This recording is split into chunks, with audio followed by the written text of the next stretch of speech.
Bonjour tout le monde, bienvenue à cette vidéo dans laquelle on va parler de pourcentage. Donc une façon de représenter un rapport qui est souvent utilisé dans la vie courante est le pourcentage.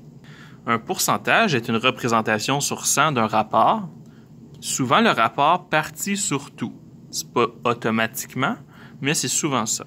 Exemple, il y a 45% de filles dans la classe, signifie que le rapport entre le nombre de filles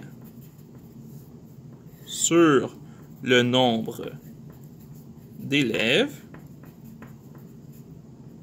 est égal à 45 sur 100.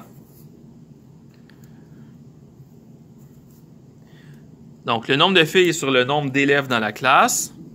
Je vais me mettre dans la classe. C'est de 45 sur 100. Le rapport, il est égal à 45 sur 100. Est-ce que ça veut dire qu'il y a 100 élèves dans la classe puis qu'il y a 45 filles dans la classe?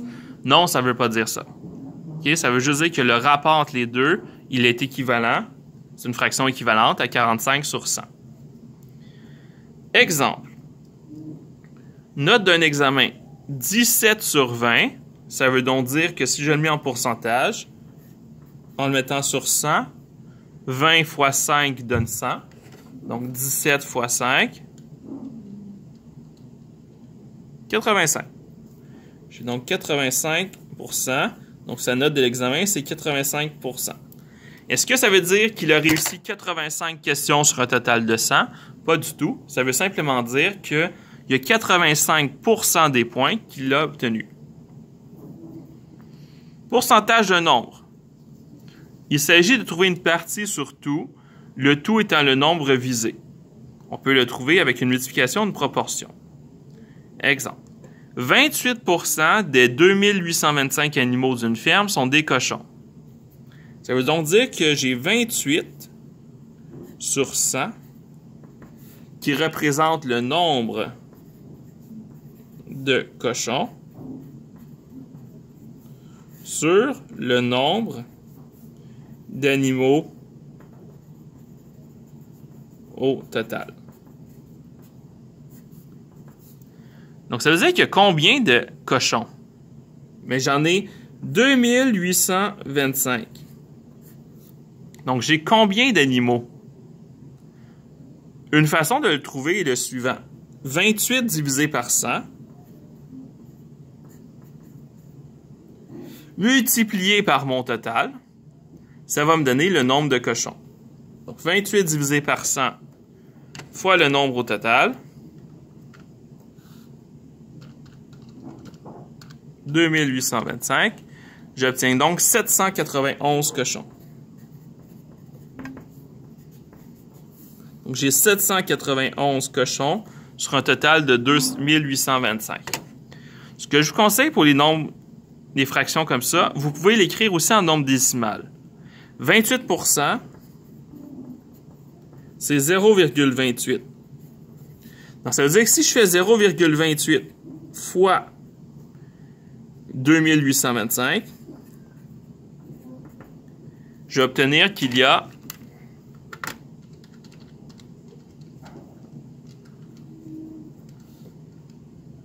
791 cochons.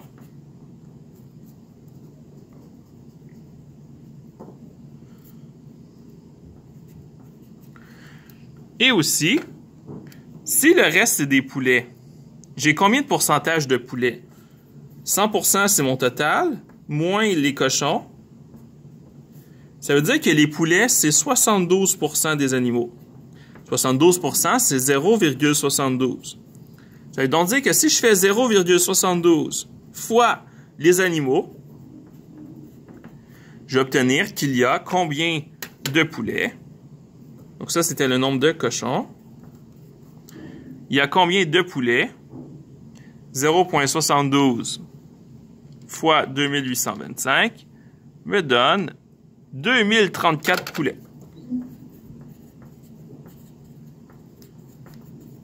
Donc, il y a plusieurs façons de calculer des pourcentages. Moi, la façon que je préfère, c'est de transformer mon nombre décimal mon pourcentage en nombre décimal et de faire la multiplication. Vous pouvez le faire avec les proportions, vous pouvez utiliser la méthode que vous voulez. 15% de 46, ça veut dire que je vais faire 0,15 fois 46. Et donc, 0,15 fois 46, j'obtiens 6,9 $. Donc, 6,90 $. Aussi simple que ça. Proportion dans un problème. On va faire un petit exemple, un petit rappel de ce qu'on a vu au dernier chapitre. 3 clémentines ont une masse de 387 grammes et 8 clémentines ont une masse de 1032 grammes. Quel est le prix de 14 clémentines si l'épicerie charge 1,99 $ la livre pour 454 grammes?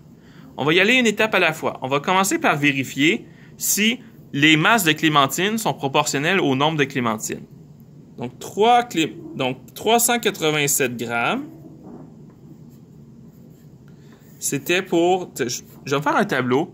On peut faire des proportions dans des tableaux. C'est pas obligé d'être en fractions. Donc, si je fais un tableau, j'ai 387 grammes pour 3 clémentines,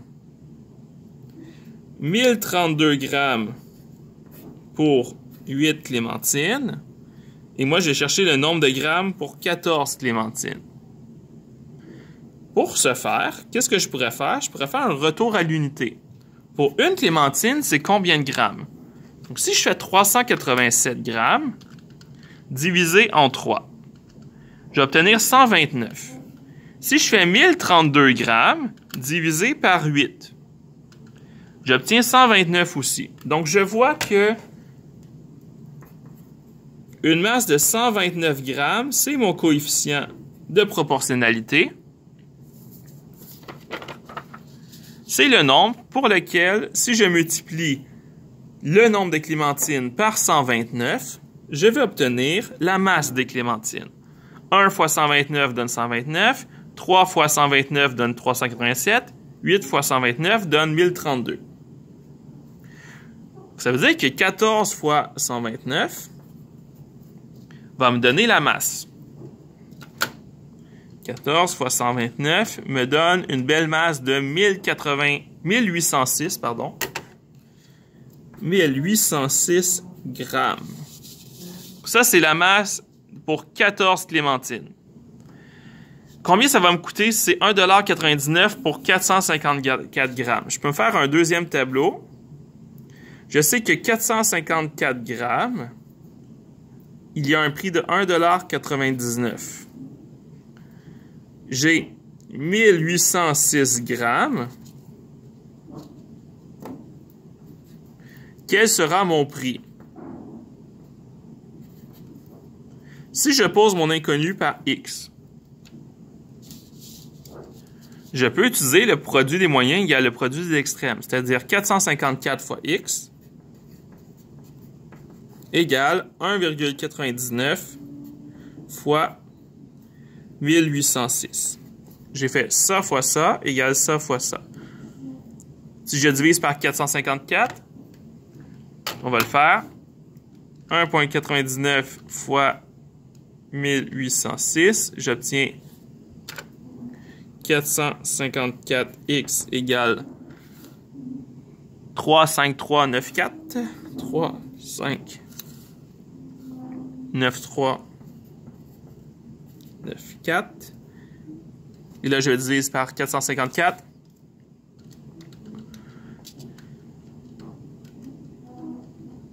J'obtiens 7,92. Donc, X, c'est environ 7,92 $.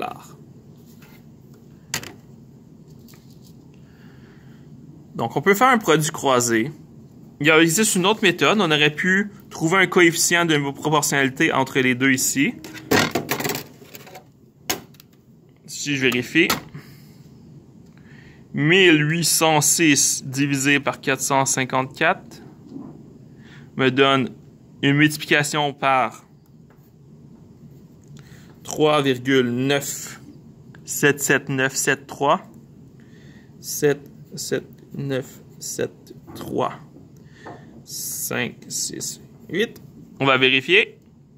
1,99 fois 3,97773 9, 7, 7, 9, 7, 3, 5, 6, 8.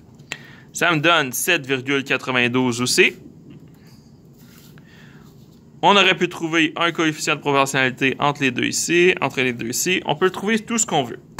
On aurait pu trouver c'était quoi le prix pour 1 gramme. Donc, il y a plein de choses qu'on peut faire.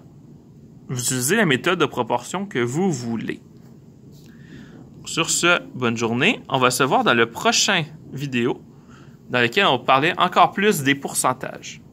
Bonne journée.